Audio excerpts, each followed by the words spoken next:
Hi, hello, welcome guys. இன்னைக்கு நம்ம என்ன படத்தை பற்றி பார்க்க போகிறோம் பார்த்தீங்கன்னா, "திருஷ்யம் 3". Lights, camera, rich reviews. இப்போ ஜஸ்ட் நவ் இந்த படத்தை பார்த்துட்டு இப்போ தான் வீட்டுக்கு வந்தேன். வந்தோடனே ரெக்கார்ட் பண்ண ஸ்டார்ட் பண்ணிட்டேன். ஐயோ! இந்த படத்தோட டைரக்டர் யார் பார்த்தீங்கன்னா, ஜித்து ஜோசப். இந்த படத்தில் ஹீரோ 1, 2ல நடிச்ச அதே மோகன்லால் அவங்க தான் நடிச்சிருக்காங்க. அதோட கண்டினியூஷன் தான் இந்த படம். படம் இல்லை இதுங்க, செம்மையாக இருந்தது படம். ஃபர்ஸ்ட் ஆஃப் கொஞ்சம் ஸ்லோவாக நிறைய விஷயங்கள் கொண்டு வரதுக்காக கொஞ்சம் டைம் எடுத்து மூவி எடுத்திருக்காங்க. செகண்ட் ஹாஃப் தரமாக இருந்தது. அதுலேயும் second half last 45 minutes twist இருக்குன்னு நினைக்கலாம். ட்விஸ்ட்டுக்குள்ள என்ன என்னய்யா படம்? உண்மையா உன் வாழ்க்கையில் நடந்தத படத்தமா எடுத்து வச்சிருக்கிறாரா? என்ன ஒன்றும் புரிய மாட்டேங்குது. இது வேற லெவல் படங்க. ஆக்சுவலி நம்ம சவுத் இந்தியாவில் வர்ற படம் பார்ட் 1, பார்ட் 2, பார்ட் 3ன்னு சொல்லிட்டு அந்த சீக்வல், அந்த கண்டினியூஷன் வர்ற மாதிரி எந்த படமுமே பெருசாக எனக்கு தெரிஞ்சு ஓடின மாதிரி இல்லை. செகண்ட் பார்ட், தேர்ட் பார்ட் ஆக ஆக அப்படி கொஞ்சம் போர் அடிக்கும். இது திருஷம் தேர்ட் பார்ட் பார்க்கும்போது அதே தான் தோணுச்சு. இது இந்த என்ன கொண்டு வர போகிறாங்க இந்த ஸ்டோரியில், என்ன ட்விஸ்ட் இருக்க போகுதுன்னு நினச்சேன். ஃபர்ஸ்ட் ஹாஃப் கொஞ்சம் ஸ்லோவாக போச்சு. அப்போ ஓகே, மற்ற எல்லா படம் மாதிரி தான் இதுன்னு நினச்சேன். ஆனால் லாஸ்ட் 45 மினிட்ஸ் பண்ண சம்பவம் இருக்குது.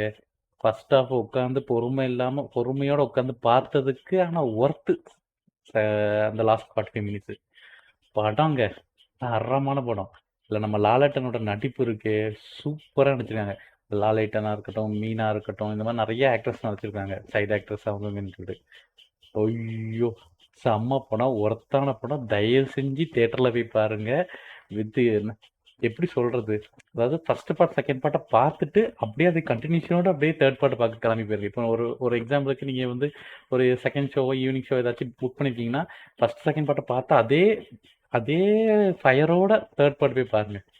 சூப்பர் படங்க, செம்ம நடிப்பு.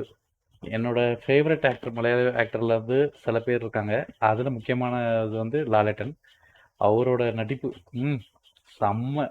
என்ன சொல்லி சொல்கிறேன்னு இல்லை. எனக்கு ஒரு டவுட் இருக்குது, ஜித்து ஜோசப்க்கு இதே மாதிரி 2 பொன் குழந்தைங்க, இதே மாதிரி ஃபேமிலி தான். ஒருவேளை அவர் லைஃப்பில் நடந்த ஏதோ உண்மையான இன்சிடெண்ட்டை படமாக எடுத்துட்டாரோ, இல்லாட்டி அவருக்கு எப்படி இவ்வளோ இந்த அளவுக்கு யோசிச்சு ஒருத்தர் படம் எடுக்க முடியுமா அப்படிங்கிற மாதிரி எடுத்திருக்கிறாரு. நிறைய கிரிமினல்ஸ் கூட பழகிட்டு இருப்பாருன்னு நினைக்கிறேங்க இவரு. என்ன படம், சூப்பர் ஒர்த் படம்.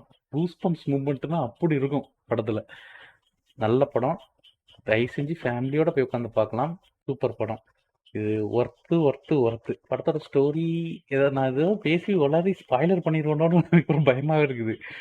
அதாவது இப்போ அவரோட மூத்த பொண்ணுக்கு வந்து மேரேஜ், வெட்டிங், கல்யாணம் பண்ணி வைக்கிறதுக்கு பிளான் நடந்துட்டு இருக்கு. கல்யாணம் பண்ணி வைக்கிறாரு. அதை வந்து தடை பண்ணுற மாதிரி மற்றவங்கலாம், அந்த போலீஸ்காரங்க அவங்கெல்லாம் வந்து ட்ரை பண்ணுறாங்க. அதெல்லாம் மீறி பொண்ணுக்கு எப்படி கல்யாணம் பண்ணி வைக்கிறாரு, அவங்க எப்படி வாழ்ந்துடுறாங்க, அந்த மாதிரி ஸ்டோரி தான் இது. ஐயோ, இதுக்கு மேலே நான் பேசுறேன்னா கண்டிப்பாக நான் ஸ்பாய்லர் பண்ணிடுவேன். தயவு செஞ்சு தேட்டரில் போய் பாருங்க. தேட்டரில் மிஸ் பண்ணிட்டீங்கன்னா நீங்கள் ரொம்ப ரொம்ப சூப்பரான ஒரு நல்ல படத்தை மிஸ் பண்ணிட்டீங்கன்னு அர்த்தம். அதனால தயவு செஞ்சு தேட்டரில் போய் பாருங்க. ஒர்த்து படம். என்னோட அனுபவம் வந்து பீக்கில் இருந்தேன் நான். அதில் கடைசியில் ஒரு டைலாக் வரும், மோகன்லால்ட ஒரு டைலாக் வரும். அந்த பையனுடைய அப்பா கிட்ட, வருண் அந்த பையனுடைய அப்பா கிட்ட, அந்த ஃபர்ஸ்ட் பார்ட்டில் அந்த பையனை சேர்த்து போயிடுவான். அதே கேஸ் தான் ரீஓப்பன் பண்ணுறாங்க இந்த படத்தில். அந்த பையனோட அப்பா கிட்ட போயிட்டு சொல்லுவார் ஒரு டைலாக். செம்ம டைலாக் அது. முக்கியமாக அந்த படத்தோட மெயின் மெசேஜ் என்னன்னு பார்த்தீங்கன்னா, தன்னோட குடும்பத்தை லவ் பண்ணுற ஒருத்தன் அந்த குடும்பத்துக்கு ஒரு பிரச்சனைனா எந்த எக்ஸ்ட்ரீமுக்கு போவானுங்கிறதுக்கு இது பெஸ்ட் எக்ஸாம்பிள் படம். இந்த வீடியோ உங்களுக்கு பிடிச்சிருந்தா லைக் பண்ணுங்கள், ஷேர் பண்ணுங்கள், சப்ஸ்கிரைப் பண்ணுங்கள். மறக்காமல் உங்கள் ஃப்ரெண்ட்ஸ் அண்ட் ஃபேமிலிஸ்கிட்டையும் சொல்லுங்கள். உங்களிடம் விடைபெறுகிறேன். Rich reviews.